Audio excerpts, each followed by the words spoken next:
शीशा। अगर मैं तुमसे कहूं कि शीशे के उस पार कोई तुम्हारा इंतजार कर रहा है, तो क्या आप यकीन करेंगे? और अगर मैं ये भी कहूं कि शीशे के उस पार वक्त बदल जाता है फिर? ये कहानी है दो दुनियाओं की, जिसे शीशे ने एक छोर पर बांध सिया था। कहते हैं कुछ रिश्ते वक्त के साथ खत्म नहीं होते, वो सिर्फ अपना रूप बदल लेते हैं।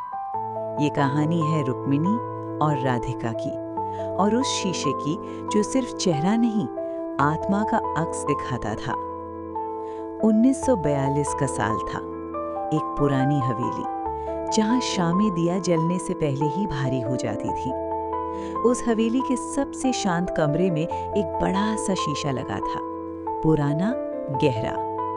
इसी शीशे के सामने हर रात रुक्मिणी बैठती थी, जो पति श्याम से बेइंतहा प्यार करती थी। उन दोनों की शादी को 3 साल हो चुके थे। 3 साल जिनमें छोटी सी हवेली पूरी दुनिया लगती थी। शादी के बाद दोनों रोज रात उसी कमरे में दिया जलाते, जहां एक बड़ा सा शीशा लगा था। शीशा उनकी हंसी देखता, उनके सपने देखता और उनका विश्वास भी। श्याम कहता, रुक्मिणी, अगर सब कुछ खत्म भी हो जाए ना, तो हम साथ रहेंगे। श्याम जब हंसता था तो रुक्मिणी को लगता था जैसे जिंदगी ने उसकी झोली खुशियों से भर दी हो। एक रात शीशे के सामने बैठे रुक्मिणी ने पूछ लिया, तुम कौन हो जो मुझे इतना अपना लगता है? उस रात तूफान अपने चरम पर था। बिजली की कड़क से शीशा अचानक चमक उठा। शीशे के उस पार खड़ी थी राधिका, पर समय अलग था। सन 2026। राधिका ने उसी वक्त शीशे में खुद को देखा। दोनों की नजरें टकरा गईं। रुक्मिणी ने समझा शायद थकान है। राधिका ने सोचा रिफ्लेक्शन ग्लिच कर रहा है। पर अगले पल रुक्मिणी ने पूछा, तुम कौन हो? राधिका का फोन हाथ से गिर गया। तुमने अभी बात की? और तब समय 2 हिस्सों में टूट गया। रुक्मिणी का दिल जोर से धड़का। ये मैं सपना देख रही हूं ना? उस रात शीशा सिर्फ शीशा नहीं रहा, वो 2 जिंदगियों के बीच का दरवाजा बन गया। अगली कई रातों तक रुक्मिणी और राधिका मिलती रहीं। रुक्मिणी अपनी दुनिया की कहानी सुनाती, शादी, प्यार, मिट्टी की खुशबू और एक घर जो सांस लेता था। राधिका अपनी कहानी बताती, शहर की भीड़, तन्हा कमरे और एक अजीब सा खालीपन जो उसके साथ हमेशा रहता था। राधिका अक्सर कहती, मुझे लगता है मैं किसी का इंतजार कर रही हूं, पर याद नहीं आता कौन। रुक्मिणी सिर्फ देखती रहती।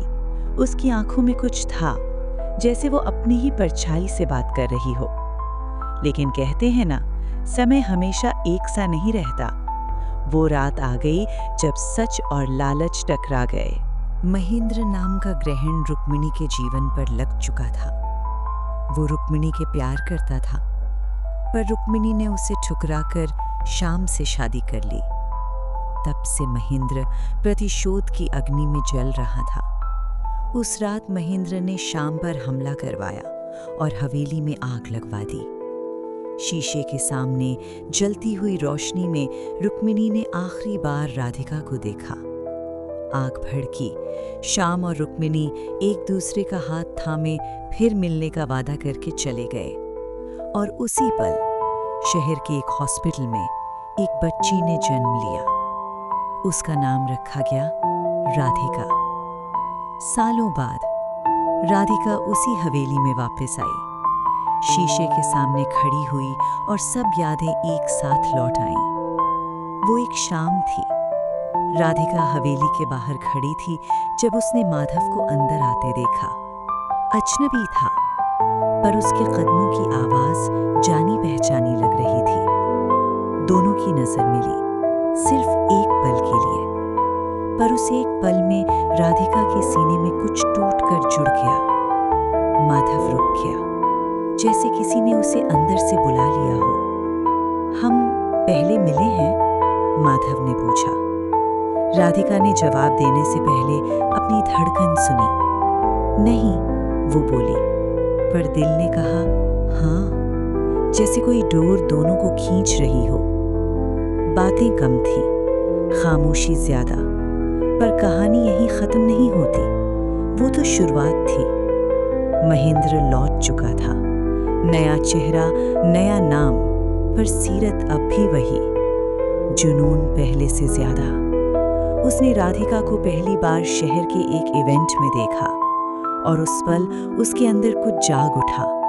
आकर्षण नहीं, अधिकार, हक, जैसे राधिका किसी जन्म से उसी की हो।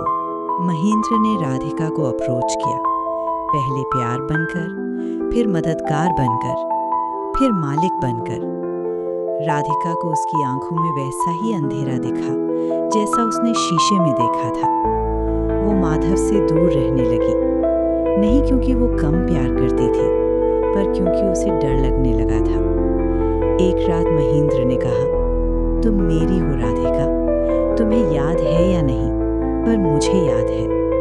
राधिका का खून जम गया। उस रात शीशे ने फिर से आवाज दी, रुक्मिणी की आवाज, इस बार चुप मत रहना। उसने समझ लिया महेंद्र का जुनून सब तबाह कर सकता है। महेंद्र ने राधिका को उसी पुरानी हवेली में बुलाया, वही कमरा, वही शीशा। इस बार कोई माधव नहीं बचेगा, महेंद्र बोला। राधिका को सब याद आ गया। बारिश जोर से गिर रही थी। राधिका का हाथ कांप रहा था, पर आंखें शांत थीं। महेंद्र आगे बढ़ा और उस पल राधिका ने अपना डर को पीछे छोड़ दिया। शीशे के सामने उसने महेंद्र पर वार किया। सुबह हुई, माधव हवेली के दरवाजे पर खड़ा था। राधिका बाहर आई। माधव ने कुछ नहीं पूछा, उसने बस राधिका को अपने सीने से लगा लिया, जैसे कह रहा हो, इस बार मैं कहीं नहीं जा रहा। शीशे के उस पार रुक्मिणी और श्याम मुस्कुराए। आखिरी पंक्ति, जो प्यार एक जन्म में छीन लिया जाए, अगर वो सच्चा हो तो दूसरे जन्म में वो लड़ना सीख लेता है और जीत जाता है।